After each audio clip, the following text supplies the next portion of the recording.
నమస్కారం నవ్య న్యూస్ కి స్వాగతం। ఈరోజు వార్తల ముఖ్యాంశాలు।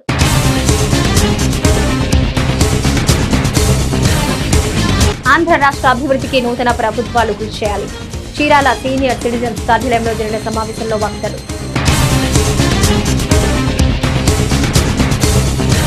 ఉద్యోగుల సమిష్టి కృషితో పాటుగా జిల్లా ప్రజల సహకారంతో సార్వత్రిక ఎన్నికల ప్రక్రియను ప్రశాంతంగా విజయవంతంగా పూర్తి చేయగలిగాం। విలేకరుల సమావేశంలో జిల్లా కలెక్టర్ రంజిత్ బాషా, ఎస్పీ వకుల్ జిందాల్। బాపట్ల జిల్లా వ్యాప్తంగా కొనసాగుతున్న పోలీసుల నిఘా। సమస్యాత్మక ప్రాంతాలు, గ్రామాల్లో పోలీసులపై ప్రత్యేక దృష్టి। ఘర్షణకు దిగితే కఠిన చర్యలు తప్పవని జిల్లా ఎస్పీ వకుల్ జిందాల్। చీరాల ఆర్ఓబి సమీపంలో సీనియర్ సిటిజన్ కార్యాలయంలో ఊరూరా జన విజ్ఞాన ప్రజా సంఘాల ఐక్య వేదిక సంయుక్త ఆధ్వర్యంలో ఎన్నికల ఫలితాలు విశ్లేషణ అనే అంశాలపై సమీక్షా సమావేశం జరిగింది। సమావేశంలో పలువురు వక్తలు మాట్లాడారు। చీరాల ఆర్ఓబి సమీపంలో సీనియర్ సిటిజన్ కార్యాలయంలో ఊరూరా జన విజ్ఞాన ప్రజా సంఘాల ఐక్య వేదిక సంయుక్త ఆధ్వర్యంలో ఎన్నికల ఫలితాలు విశ్లేషణ అనే అంశాలపై సమీక్షా సమావేశం జరిగింది। ఈ సమావేశంలో పలువురు వక్తలు మాట్లాడారు। ఆంధ్ర రాష్ట్రం విడిపోయి దశాబ్ద కాలం గడిచిపోయినప్పటికీ విభజన హామీలు మాత్రం ఏ ఒక్కటి అమలు కాలేదన్నారు। ముఖ్యంగా పునర్విభజన చట్టం ప్రకారం ప్రతిపాదించిన అంశాలు కనుమరుగయ్యాయన్నారు। అయితే ప్రస్తుతం అతి భారీ మెజార్టీతో అధికారం చేపట్టిన కూటమి ప్రభుత్వ పాలకులు రాష్ట్ర అభివృద్ధిపై ప్రత్యేక శ్రద్ధ పెట్టాల్సిన అవసరం ఉందన్నారు। కేంద్ర ప్రభుత్వంతో చర్చించి ఆంధ్రప్రదేశ్ కు పూర్వ వైభవం తీసుకురావాలన్నారు। కులమత భేదాలు లేకుండా అన్ని వర్గాల వారికి అభివృద్ధికి ప్రభుత్వం కృషి చేయాల్సిన అవసరం ఉందన్నారు। ముఖ్యంగా వెనుకబడిన వర్గాల ప్రజల్లో ఆర్థిక చైతన్యం తీసుకొచ్చి వారి అభివృద్ధికి చేయాలని, నిరుద్యోగ యువతకు ఉపాధి అవకాశాలు మెండుగా కల్పించాలని కోరారు। రాజధాని అమరావతిని దేశంలో ఆదర్శవంతంగా తయారు చేయాలన్నారు। ప్రజలు విశ్వసించి ప్రభుత్వంపై ఉంచిన నమ్మకాన్ని 100% నెరవేర్చాలని కోరారు। ఈ కార్యక్రమంలో వెంకటేశ్వర రెడ్డి, హరిహర్రావు, రామారావు, యలమందారెడ్డి, హనుమంతరావు, జయరామిరెడ్డి, శర్మ, శుభాని, శంకర్, లోకేష్ తదితరులు పాల్గొన్నారు। చీరాల సీనియర్ సిటిజన్స్ అసోసియేషన్ కార్యాలయంలో సీనియర్ సిటిజన్స్ అసోసియేషన్ సహకారంతో ఊరూరా జన విజ్ఞానం ప్రజా సంఘాల ఐక్య వేదిక ఆధ్వర్యంలో ఈ 2024 ఎన్నికల ఫలితాలు మొన్న 4వ తేదీన వెలువడినాయి। ఫలితాల విషయం అందరికీ తెలిసిందే కనుక ఆ ఫలితాలను ఇక్కడ మనం విశ్లేషించుకున్నాం। ఇప్పటిదాకా అనేక రకాలైనటువంటి తప్పులు, లోపాలు, ప్రజలకు నష్టకరమైనటువంటి నిర్ణయాలు ఇవన్నీ తీసుకున్న కారణం చేత గత ప్రభుత్వం ఓటమి చెంది నూతన ప్రభుత్వం ఎన్నికల్లోకి అధికారంలోకి రాబోతుంది। ఈ ప్రభుత్వం అనేటువంటిది మరి ప్రజలకు ప్రయోజనకరంగా జరగాలని చెప్పని, ప్రయోజనకరమైనటువంటి పరిపాలన అందించాలని చెప్పని కోరుకుంటూ, దేశము మారిందోయ్, కాలము మారిందోయ్, రాష్ట్రంలోనే కాకుండా మొత్తం దేశం మొత్తం మీద ఎలక్షన్లు జరిగినాయి కాబట్టి దేశం మొత్తం మీద జరిగినటువంటి ఎలక్షన్లలో కూడాను మరి అనేకమైనటువంటి మార్పులు తీసుకొచ్చేటువంటి విధంగా ప్రజలు తమ యొక్క ఓటు హక్కు అనేటువంటి వజ్రాయుధాన్ని ఉపయోగించి ఫలితాలను బట్టి ప్రజాస్వామ్యాన్ని సక్రమంగా నడిపించడానికి ముందు మనుషులు మారాలి। ఎవరైతే నాయకులు ఉన్నారో ఆ నాయకుల భావాలు మారాలి। వాళ్ళు అనవసరమైనటువంటి ప్రేరేపణలు కలిగించి వారి ఓట్ల కోసం ప్రజలలో అనవసరమైనటువంటి భాగాలు, విద్వేషాలు, శత్రుత్వ భావాలు, మతద్వేషాలు, కులద్వేషాలు రగిలించారు। అటువంటివి లేకుండా తాము చేసినటువంటి మంచి కార్యక్రమాలు, తాము చేయదలిచినటువంటి మంచి కార్యక్రమాలు ఇవి చెప్పాలి। రాజ్యాంగానికి వ్యతిరేకంగా ఉండేటువంటి మతాన్ని, కులాన్ని, ప్రాంతీయతని, ధనాన్ని వీటిని దుర్వినియోగపరచుకోకుండా సక్రమమైనటువంటి ఎన్నుకోవాల్సిన పరిస్థితి ఉన్నది। కానీ వాటన్నిటి ప్రభావము ఖచ్చితంగా మన ఎన్నికల మీద జరిగింది।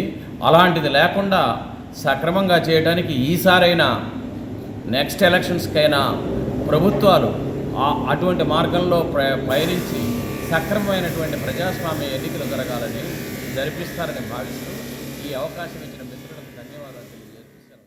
బాపట్ల జిల్లాలో సార్వత్రిక ఎన్నికల ప్రక్రియను ప్రశాంత వాతావరణంలో విజయవంతంగా పూర్తి చేసినట్లు జిల్లా ఎన్నికల అధికారి జిల్లా కలెక్టర్ రంజిత్ బాషా పేర్కొన్నారు। బాపట్ల జిల్లా కలెక్టరేట్లోని స్పందన సమావేశపు హాల్లో జిల్లా ఎస్పీ వకుల్ జిందాల్ తో కలిసి జిల్లా కలెక్టర్ విలేకరుల సమావేశం నిర్వహించారు।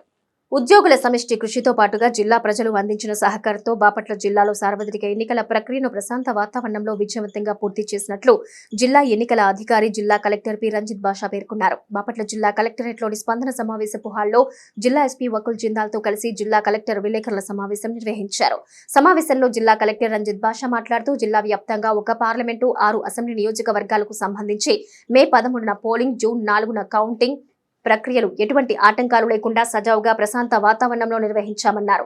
మార్చి 16న సార్వత్రిక ఎన్నికల షెడ్యూల్ విడుదలపడంతో అప్పటి నుంచి జిల్లాలో ఎన్నికల కోడ్ అమలుకు పటిష్టమైన చర్యలు తీసుకున్నామన్నారు.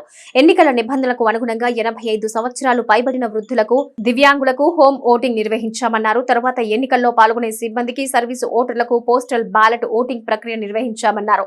అనంతరం ప్రధాన ఘట్టమైన పోలింగ్ ను మే 13న ఎటువంటి అవాంఛనీయ ఘటనలకు తావు లేకుండా ప్రశాంత వాతావరణంలో నిర్వహించామన్నారు. జిల్లాలో ఎక్కడా రీపోలింగ్ అవసరం లేకుండా విజయవంతంగా పోలింగ్ ప్రక్రియను పూర్తి చేశామన్నారు. చివరగా ఎన్నికల ప్రక్రియలో ముగింపు ఘట్టమైన కౌంటింగ్ కు విస్తృత ఏర్పాట్లు చేసి విజయవంతంగా పూర్తి చేశామన్నారు. ఇందుకు సహకరించిన పోలీసు యంత్రాంగానికి, ప్రభుత్వ ఉద్యోగులకు, ప్రత్యేకంగా తమ వంతు సహాయ సహకారాలు అందించిన మీడియా ప్రతినిధులకు కృతజ్ఞతలు తెలిపారు. జిల్లా ఎస్పీ వకుల్ జిందాల్ మాట్లాడుతూ జిల్లా కలెక్టర్ వారి సంపూర్ణ సహకారంతో పోలీస్ శాఖలోని హోంగార్డు స్థాయి ఉద్యోగి నుంచి ఏఎస్పీ వరకు అందరి సమిష్టి కృషితో జిల్లాలో ఎన్నికల ప్రక్రియను ప్రశాంత వాతావరణంలో విజయవంతంగా పూర్తి చేశామన్నారు. 18th ఆఫ్ లాస్ట్ మంత్ నుంచి షెడ్యూల్ అనౌన్స్మెంట్ అలాగే నోటిఫికేషన్ అయిన తర్వాత వివిధ దశల్లో మీకు అందరికీ అన్ని విషయాలు చెప్పడం జరిగింది అని ఎక్స్ప్లెయిన్ చేయడం జరిగింది. సో ఎస్టర్డే 4th కౌంటింగ్ అయిన తర్వాత రిజల్ట్స్ అండ్ ట్రెండ్స్ అన్నీ కంప్లీట్ అయ్యాయి. సో ఎస్టర్డే రిజల్ట్ షీట్స్ అన్నీ కూడా పంపించడం జరిగింది మనం. సో జిల్లాలో ఉన్నటువంటి 6 అసెంబ్లీ కాన్స్టిట్యున్సీలో అలాగే ఒక అసెంబ్లీ నియోజకవర్గం ప్రకాశం జిల్లాలో ఉంది. మన పార్లమెంట్కి సంబంధించి అన్ని చోట్ల కౌంటింగ్ అయిన తర్వాత రిజల్ట్స్ అనౌన్స్ చేసి క్యాండిడేట్స్ అన్ని డిక్లేర్ చేయడం జరిగింది. ఆ డీటెయిల్స్ అన్నీ కూడా మీకు అందరికీ తెలుసు. సో ఈ సందర్భంగా చివరిగా జిల్లాలో ఈ ఎలక్షన్కి సంబంధించి స్టార్ట్ అయినప్పటి నుంచి కూడా ప్రతి ఉద్యోగి కూడా, అంటే ఇన్సిడెంట్ జరిగినా కూడా ఆ రోజు ఈవెన్ పోలింగ్ డే కూడా చాలామంది ఇన్ఫార్మ్ చేయడం జరిగింది ఇష్యూస్ ఉన్న చోట కూడా. సో అన్నిటిని కూడా సాధ్యమైనంత వరకు అన్నింటినీ మనం పరిష్కారం దిశగా తీసుకెళ్ళి జిల్లాలో ఎటువంటి ఇన్సిడెంట్స్ లేకుండా ఎలక్షన్స్ కంప్లీట్ చేయగలం. మీకు అందరికీ కూడా మరొకసారి కృతజ్ఞతలు. లాస్ట్ 3 months నుంచి ఈ ఎలక్షన్ అనౌన్స్మెంట్ నుంచి చాలా పటిష్టంగా అన్ని చోట్ల without any obstruction, without any incident మొత్తం జిల్లాలో పీస్ఫుల్గా, స్మూత్గా ఎలక్షన్ కంప్లీట్ చేయడం జరిగింది. దాంట్లో పోలీస్ డిపార్ట్మెంట్లో ఉన్న ప్రతి ఒక్కరు, home guard, constable, head constable, ASI, SIs, inspectors, DSPs, additional SP అందరూ కూడా చాలా కష్టపడి, చాలా డెడికేషన్తో, చాలా ప్రొఫెషనల్గా పనిచేయడం జరిగింది. ఎక్కడ కూడా చిన్న ఇన్సిడెంట్ మీద కూడా ఇమీడియట్గా రెస్పాండ్ చేసి దాని మీద యాక్షన్ తీసుకోవడం జరిగింది. సో దానివల్ల చాలా పీస్ఫుల్గా మన జిల్లాలో ఎలక్షన్ కంప్లీట్ అయింది. ఎక్కడ కూడా ఏం ఇన్సిడెంట్ లేకుండా, ఏమీ లా అండ్ ఆర్డర్ ప్రాబ్లం లేకుండా అంత కౌంటింగ్ వరకు కంప్లీట్ చేయడం జరిగింది. సో పోలీస్ డిపార్ట్మెంట్ మిగతా అన్ని డిపార్ట్మెంట్స్తో సమన్వయంతో కంప్లీట్ చేశారు. So I appreciate the efforts of all the police department personal. అదేవిధంగా అదర్ డిపార్ట్మెంట్ పర్సనల్ కూడా చాలా కష్టపడి, చాలా సమన్వయంతో అంతా కంప్లీట్ చేయడం జరిగింది. అదేవిధంగా ప్రెస్ వాళ్ళు కూడా అప్పటికప్పుడు మేము ఇచ్చిన ఇన్ఫర్మేషన్, మేము ఇచ్చిన ప్రెస్ నోట్స్ అందరికీ కమ్యూనికేట్ చేయడం, మా దగ్గర నుంచి వచ్చి. బాపట్ల జిల్లాలో ఎన్నికల కౌంటింగ్ ప్రక్రియ ప్రశాంత వాతావరణంలో ముగిసినప్పటికీ ముందస్తు చర్యల్లో భాగంగా జిల్లా ఎస్పీ వకుల్ జిందాల్ ఆదేశాల మేరకు సమస్యాత్మక ప్రాంతాలు, గ్రామాల్లో పోలీసుల నిఘా ఇంకా కొనసాగుతోంది. బాపట్ల జిల్లాలో ఎన్నికల కౌంటింగ్ ప్రక్రియ ప్రశాంత వాతావరణంలో ముగిసినప్పటికీ ముందస్తు చర్యల్లో భాగంగా జిల్లా ఎస్పీ వకుల్ జిందాల్ ఆదేశాల మేరకు సమస్యాత్మక ప్రాంతాలు, గ్రామాల్లో పోలీసులు నిఘా ఇంకా కొనసాగుతోంది. ఎన్నికల కౌంటింగ్ ముందు రోజు నుంచి ఏర్పాటు చేసిన పోలీసు పికెట్స్ కొనసాగుతున్నాయి. ఎటువంటి ఘర్షణలు చెలరేగకుండా ఎప్పటికప్పుడు పోలీసు అధికారులు పెట్రోలింగ్ నిర్వహిస్తూ సమస్యాత్మక ప్రాంతాల్లో నిఘా ఉంచారు. గ్రామ ప్రజలతో సమావేశాలు నిర్వహిస్తూ ఎవరైనా ఘర్షణలకు, చట్ట వ్యతిరేక కార్యకలాపాలకు పాల్పడితే పోలీస్ శాఖ తీసుకునే కఠినమైన చట్టపరమైన చర్యల గురించి వివరించి ఎవరు కూడా చట్టాన్ని అతిక్రమించొద్దని సూచిస్తున్నారు.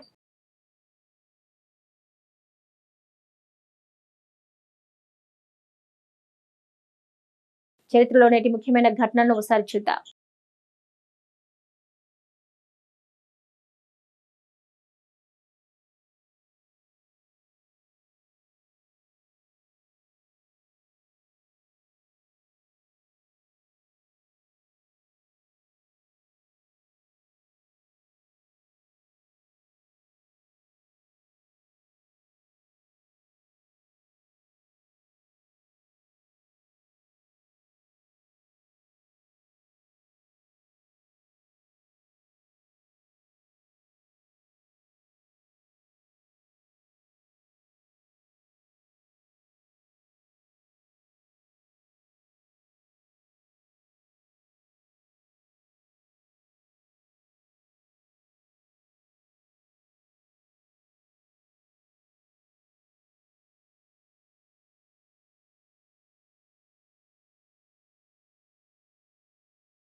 ఈ నెల 13 చీరాలలో తలపెట్టిన హనుమాన్ శోభాయాత్ర జెండాలు సిద్ధం చేసే కార్యక్రమానికి భక్త బృందం ప్రతినిధులు శ్రీకారం చుట్టారు. ఇందులో భాగంగా సంపత్ నగర్ లోని ప్రజలు స్వచ్ఛందంగా పాల్గొని జెండాలు సిద్ధం చేస్తున్నారు. ఈ నెల 13 చీరాలలో తలపెట్టిన హనుమాన్ శోభాయాత్ర జెండాలు సిద్ధం చేసే కార్యక్రమానికి భక్త బృందం ప్రతినిధులు శ్రీకారం చుట్టారు. ఇందులో భాగంగా సంపత్ నగర్ లోని ప్రజలు స్వచ్ఛందంగా పాల్గొని జెండాలు సిద్ధం చేస్తున్నారు. 13న చీరాల బోస్ నగర్ ఆంజనేయ స్వామి ఆలయం నుంచి పట్టణ పురవీధుల్లో స్వామివారి శోభాయాత్ర జరుగుతుందని ప్రతినిధులు తెలిపారు. 7 ఏళ్లుగా స్వామివారి శోభాయాత్రను వేడుకగా చీరాలలో నిర్వహిస్తున్నామన్నారు. ఈ శోభాయాత్రలో కోటాల ప్రదర్శనలు, దేవతామూర్తుల వేషధారణలు, కేరళ నృత్యాలు జరుగుతాయన్నారు. శోభాయాత్రలో ఆంజనేయ స్వామి విశేషంగా దర్శనమిస్తారని తెలిపారు. శోభాయాత్రకు చీరాల చుట్టుపక్కల ప్రాంతాల నుంచి ప్రజలు భారీగా తరలి రావాలని కోరారు. ఈ కార్యక్రమంలో నిర్వహణ ప్రతినిధులు పాల్గొన్నారు. జై శ్రీరామ్, జై హనుమాన్. 13/6/2024 గురువారం సాయంత్రం వీరాంజనేయ స్వామి బోసనగర్లో వెయిట్ చేసిన వీరాంజనేయ స్వామి గుడి నుంచి హనుమాన్ భక్త బృందం వారి సంకల్పంతో హనుమాన్ శోభయాత్ర జరుగుతుంది. దాని సందర్భంగా శోభయాత్రలో మహిళలకు ఇచ్చే జెండాలు కార్యక్రమం హనుమాన్ భక్త కమిటీ సభ్యుడైన సెక్రటరీ గారి ఇంటి దగ్గర మట్టుబడి వెంకటేశ్వర గారి ఇంటి దగ్గర అందరూ స్వయంగా వచ్చేసి జెండాలో కార్యక్రమం పాల్గొంటున్నారు. దీనికి ప్రెసిడెంట్ గారైన ఫౌండర్ అయిన జాకంజీల్ రాజా గారు, పంరాజా గారు ఆధ్వర్యంలో, కమిటీ ఆధ్వర్యంలో, వర్కింగ్ బాడీ కమిటీ ఆధ్వర్యంలో ఈ కార్యక్రమం జరుగుతుంది. హనుమాన్ భక్త బృందం వారిచి హనుమాన్ శోభయాత్ర 7వ వార్షికోత్సవం జరుగుతుంది. దీని సందర్భంగా హనుమాన్ శోభయాత్రలో ఈవెంట్స్ రావులవారి విగ్రహము, ఆంజనేయ విగ్రహము, తీన్ మార్లు, కోలాటాలు, దీనికి సంబంధించిన కార్యక్రమాలు, భజన బృందాల వారిచే నగరోత్సవం జరుగుతుంటుంది. అలాగే వీరాంజనేయ స్వామి గుడి దగ్గర నుంచి ముంతావర్ సెంటరు, రైల్వే పోలీస్ స్టేషన్ మీదుగా, కూరగాయల మార్కెట్ మీదుగా, అసోసియేషన్ బిల్డింగ్ మీదుగా మళ్ళా వీరాంజనేయ స్వామి దగ్గరికి వచ్చేసి అక్కడే అందరు భక్తులు 10,000 మంది దాకా అన్నదాన సంకల్పం కూడా జరుగుతుంది. దీని సందర్భంగా భక్తులందరూ వారి వారి సహకారాలతో, సంకల్పంతో శోభయాత్రను విజయవంతం చేయవలసిందిగా హనుమాన్ భక్త బృందం చేరవాల్సి కోరుతుంది. సార్వత్రిక ఎన్నికల్లో తెదేపా గెలుపు బావుట ఎగరవేసిన క్రమంలో చీరాలలో టీడీపీ అధినేత చంద్రబాబు, చీరాల ఎమ్మెల్యే కొండయ్య చిత్రపటాలకు హిజ్రాలు పాలాభిషేకం చేశారు. చీరాల పట్టణం గడియార స్తంభం సెంటర్లో టీడీపీ అధినేత చంద్రబాబు, చీరాల ఎమ్మెల్యే కొండయ్య చిత్రపటాలకు హిజ్రాలు పాలాభిషేకం చేశారు. ఈ సందర్భంగా కేక్ కట్ చేసి అభిమాన నేతలకు శుభాకాంక్షలు తెలిపారు. గాడి తప్పిన రాష్ట్రాన్ని అభివృద్ధి చేసే సమర్థవంతుడు ఒక్క చంద్రబాబు నాయుడని ప్రజలు విశ్వసించి నేడు అఖండ మెజార్టీతో ఓటమిని గెలిపించారన్నారు. గతంలో ఎన్నడూ లేని విధంగా హిజ్రాలకు మొట్టమొదటిసారిగా పెంచి ప్రవేశపెట్టిన ఘనుడు చంద్రబాబు నాయుడని గుర్తు చేశారు. ఇటువంటి విజనరీ ఉన్న నాయకుడు ముఖ్యమంత్రిగా ఉంటేనే రాష్ట్రం అభివృద్ధి బాటన నడుస్తుందని రాష్ట్ర ప్రజలు భావిస్తున్నారన్నారు. హిజ్రాల అభివృద్ధి కూడా ఓటమి ప్రభుత్వం పెద్దపీట వేస్తుందని తాము ఆశిస్తున్నామన్నారు. ఈ కార్యక్రమంలో కవిత, జయ, కళ్యాణి, మణి, సుధా తదితరులు పాల్గొన్నారు. మా తెలుగుదేశం పార్టీ అఖండ మెజార్టీతో విజయాన్ని సాధించింది కాబట్టి మేమెంతో ఆనందంగా ఈరోజు మా ఎంఎం కొండయ్య గారికి, నారా చంద్రబాబు గారికి పాలాభిషేకం చేసి ఎంతగానో ఆనందిస్తున్నాము. అట్లాగే మా ఫ్యాన్స్ కమిటీ యూనియన్ అంతా ఇట్లాగే ఎల్లప్పుడూ ఆనందంగా ఉండాలంటే ఈ ప్రభుత్వం అంతకంత అభివృద్ధి చెందాలని, ఇంకా ఎన్నెన్నో గొప్ప పనులు చేస్తారు కాబట్టి ఇంకా ప్రజలు విశ్వసించి వీళ్ళు ఇట్లాగే ముందంజలోకి తీసుకెళ్లాలని మనస్ఫూర్తిగా కోరుకుంటున్నాను. మా చీరాల నియోజకవర్గం ఎంఎం కొండయ్య గారి నియోజకవర్గం నారా చంద్రబాబు నాయుడు గారు ఆశీర్వదించారు. ఎంఎం కొండయ్య గారిని గెలవాలని, ఆయన సీట్ రావాలని మేము ఎన్నో దేవుళ్ళకు కూడా మొక్కాము. నారా చంద్రబాబు నాయుడు గారు ఆయనకి ఎంఎం కొండయ్య గారికి కంపల్సరీగా టికెట్ ఇస్తారన్నమాట. దేవుళ్ళకు ముఖ్యం కాబట్టి మాకు ఏ పథకాలు, సంక్షేమ పథకాలు ఏమీ రాలేదు. మేము అప్పటికి ఇప్పటికి చంద్రబాబు నాయుడు వెనకమ్మంటే నడిచాము.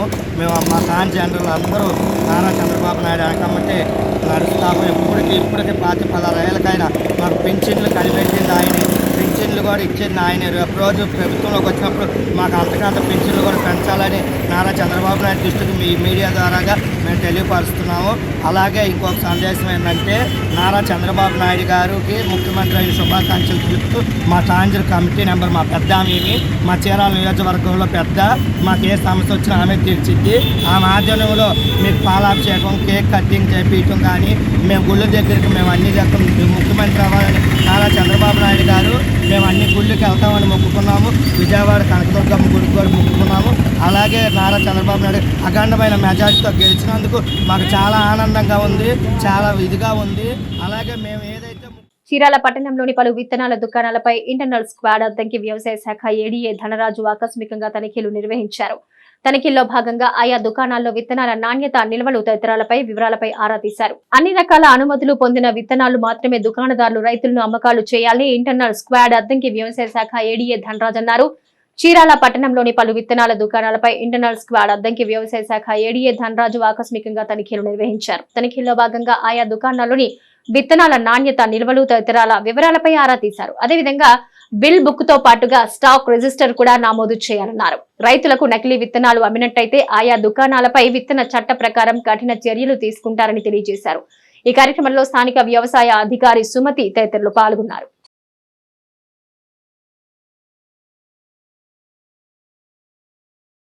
నేటి తిరుమల తిరుపతి సమాచారం ఒకసారి పరిశీలిద్దాం. తిరుమలలో భక్తుల రద్దీ కొనసాగుతోంది. కలియుగ ప్రత్యక్ష దైవం వెంకటేశ్వర స్వామి దర్శనానికి 27 కంపార్ట్మెంట్లు భక్తులు వేచి ఉన్నారు. టోకెన్లు లేని భక్తులకు 10 గంటల్లో సర్వదర్శనం కలుగుతుందని వివరించారు. నిన్న స్వామివారిని 62,161 మంది భక్తులు దర్శించుకోగా 28,923 మంది తలనీలాలు సమర్పించుకున్నారు. భక్తులు సమర్పించుకున్న కానుకల ద్వారా హుండీ ఆదాయం 3.35 కోట్లు వచ్చిందని తెలిపారు. నేటి వాతావరణ సమాచారం ఒకసారి పరిశీలిద్దాం.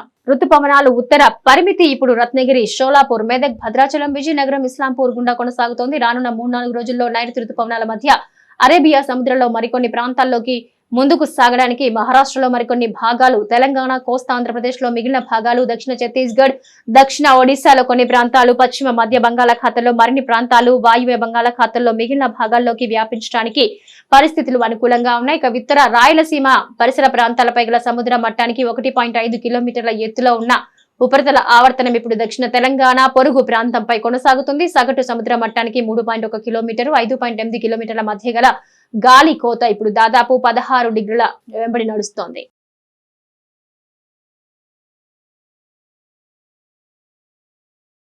వార్తలు నేటి అంతర్జాతీయ, జాతీయ, రాష్ట్ర ముఖ్యమైన అంశాలను పరిశీలిద్దాం.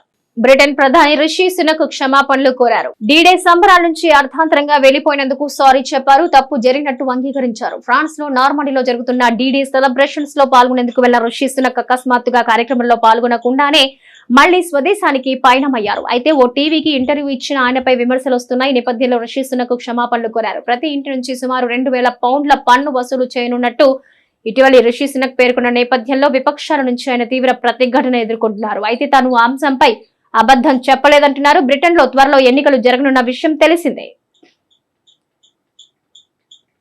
ఆధార్ కార్డులోని వ్యక్తిగత వివరాలను జూన్ 14 లోపు అప్డేట్ చేయకపోతే ఆధార్ కార్డు పని చేయదంటూ వార్తలు వైరల్ అవుతున్నాయి. ఈ వార్తలపై భారత విశిష్ట గుర్తింపు ప్రాధికారిక సంస్థ స్పష్టతనిచ్చింది. అలా వస్తున్న వార్తల్ని నమ్మొద్దని సూచించింది. ఆధార్ లోని వివరాలను ఉచితంగా అప్డేట్ చేసుకోవడానికి జూన్ 14 గడువు విధించిందని చెప్పింది. ప్రభుత్వం నిర్ణయించిన గడువులోపు మార్చుకోకపోయినా ఆధార్ పని చేస్తుందని స్పష్టం చేసింది. తర్వాత కూడా వివరాలు మార్చుకునేందుకు అవకాశం ఉంటుందని తెలిపింది. ఆధార్ సెంటర్లలో నిర్దేశిత రుసుము చెల్లించి వివరాలు అప్డేట్ చేసుకోవచ్చని పేర్కొంది. ఆన్లైన్ లో ఆధార్ వివరాలను ఉచితంగా అప్డేట్ చేసుకునేందుకు ఉడాయ్ గతంలో 2023 డిసెంబర్ 14 వరకు అవకాశం ఇచ్చింది. తర్వాత దాన్ని 2 సార్లు పొడిగించి చివరిగా జూన్ 14న గడువు విధించింది. ఎన్డీఏ పార్లమెంటరీ పార్టీ సమావేశం దేశ రాజధాని ఢిల్లీలో శుక్రవారం జరిగింది. ఈ సందర్భంగా తమ లోక్సభ పక్ష నేతగా మోదీని ఎన్డీఏ నేతలు ఏకగ్రీవంగా ఎన్నుకున్నారు. అనంతరం మోదీ మాట్లాడుతూ మిత్రపక్షాలకు కృతజ్ఞతలు తెలిపారు. లోక్సభ ఎన్నికల్లో ఎన్డీఏ ప్రదర్శనపై హర్షం వ్యక్తం చేశారు. సుపరిపాలనతో ఎన్డీఏ కూటమి అసలైన భారత స్ఫూర్తిని చాటుతుందని మోదీ స్పష్టం చేశారు. ఈ సందర్భంగా తెలుగుదేశం పార్టీ అధినేత చంద్రబాబు నాయుడు, జనసేన అధ్యక్షులు పవన్ కళ్యాణ్ ప్రధాని నరేంద్ర మోదీని ఘనంగా సత్కరించి సాల్వా కప్పి దేవుడి చిత్రపటాన్ని బహూకరించారు. ఈ సందర్భంగా ఎన్డీఏ మిత్రపక్షాలు నేతలు ఆయన వద్దకొచ్చి శుభాకాంక్షలు తెలిపారు. ఈ క్రమంలోనే ప్రధానికి శుభాకాంక్షలు తెలిపారు చంద్రబాబు. కార్ల తయారీలో సంస్థ మారుతి సుజుకి నూతన వాహన కొనుగోలుదారులకు శుభవార్త అందించింది. ప్రస్తుత నెలలో అమ్మకాలు అత్యంత మాత్రంగా ఉండే అవకాశం ఉందంటున్న అంచనాతో సంస్థ వినూత్న ప్రణాళిక తెరపైకి తీసుకొచ్చింది. మార్కెట్లో డిమాండ్ అధికంగా ఉన్న మోడళ్లపై ప్రత్యేక రాయితీలు ఇస్తున్నట్టు ప్రకటించింది. ఎంపిక చేసిన మోడళ్లపై 74,000 వరకు డిస్కౌంట్ కల్పిస్తోంది. దీంతో నగదు డిస్కౌంట్ తో పాటు ఎక్స్చేంజ్ బోనస్, కార్పొరేట్ ఆఫర్స్ కూడా ఉన్నాయి. ఈ ఆఫర్ ఈ నెల చివరి వరకు అందుబాటులో ఉండనున్నాయని పేర్కొంది. వీటిలో Baleno, Fronx, Grand Vitara, Jimny, XL6, Ciaz, Ignis మోడళ్లున్నాయి. ప్రతిష్టాత్మక T20 ప్రపంచ కప్ లో ఆతిథ్య అమెరికా అద్భుత ప్రదర్శన కొనసాగిస్తోంది. టైటిల్ ఫేవరెట్లుగా ఒకటైన పాకిస్తాన్ పై అమెరికా సంచలన విజయంతో కదం తొక్కింది. గురువారం ఆఖరి వరకు నువ్వా నేనా అన్నట్టు సాగిన పోరు యుఎస్ఏ చారిత్రక విజయం సాధించింది. మహమ్మద్ అమీర్ వేసిన సూపర్ ఓవర్ లో అమెరికా ఒక వికెట్ కోల్పై 18 పరుగులు చేసింది. ఆ తర్వాత బ్యాటింగ్ కు దిగిన పాక్ వికెట్ కోల్పై 13 పరుగులకు పరిమితమైంది. T20లో పాకిస్తాన్ పై యుఎస్ఏకు ఇది తొలి విజయం కావడం విశేషం. అంతకుముందు టాస్ కోల్పోయిన పాక్ నిర్ణీత 20 ఓవర్లలో 7 వికెట్ల నష్టానికి 159 పరుగులకే పరిమితమైంది.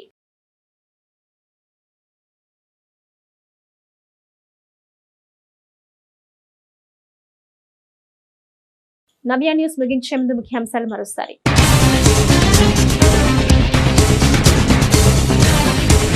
ఆంధ్ర రాష్ట్ర అభివృద్ధికి నూతన ప్రభుత్వాలు కృషి చేయాలి. చీరాల సీనియర్ సిటిజన్స్ కార్యాలయంలో జరిగిన సమావేశంలో వక్తలు.